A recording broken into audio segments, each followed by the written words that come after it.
Amtrak and Union Station are just the latest targets of President Trump. The president announced Wednesday that his federal takeover of the nation's capital will now extend into management of Union Station, taking that responsibility away from Amtrak and placing it into the hands of the Department of Transportation. Following the news, DOT Secretary Sean Duffy said in a statement, instead of being a point of pride, Washington's Union Station has fallen into disrepair. By reclaiming station management, we will help make this city safe and beautiful at a fraction of the cost. Secretary Duffy also insisted it wasn't a takeover. The federal government has always owned the building. Take a listen. Not a power play, we've always had it, but we think that we can manage the property better, bring in more tenants, bring in more revenue, and that revenue is going to allow us to make investments in this beautiful building. Duffy also told the Washington Post that, quote, better security will be coming along with new elevators and lighting and also a roof replacement. As for D.C. Mayor Muriel Bowser, she's seemingly on board.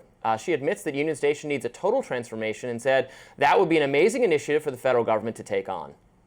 But despite the alleged grand plans for the station, many are seeing this as yet another overstep. Brian Allen, host of the Allen Pod, says, quote, this isn't about fixing trains, it's about turning DC into a federal fortress. First the police, then the streets, now the rails. Piece by piece, he's occupying the Capitol. But Will O'Grady, comms director for West Virginia Senator Jim Justice, says this shocking difference at Union Station in just 2 days saw 10-plus cops and no deranged homeless screaming or sketchy loiterers. Crazy that Democrats are also so vehemently against this and continue to deny reality.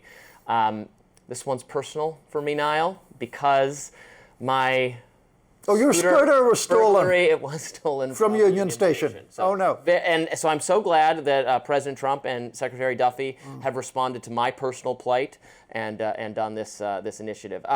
Look, I think it is sad. Union Station is a beautiful building, had a lot of great shops and restaurants that, for various reasons, including most particularly COVID, and also the presence of deranged people using the station, all of those went out of business, or most of them did, and it's become just not a place you want to hang out at. It's already a federally managed thing, so this isn't like. I would say this isn't exactly a federal takeover. I'm certainly not against it. What is your? Well, briefly, because I know we only have a very short time for this segment, I see this mostly as a performative thing.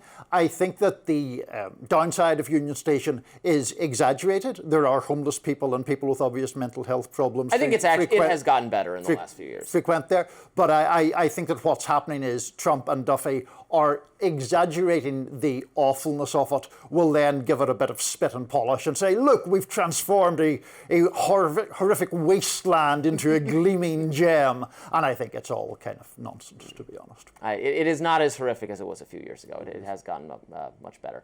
Next up, the White House says they have fired the CDC director, but her attorneys disagree with that. We'll discuss. Don't go anywhere.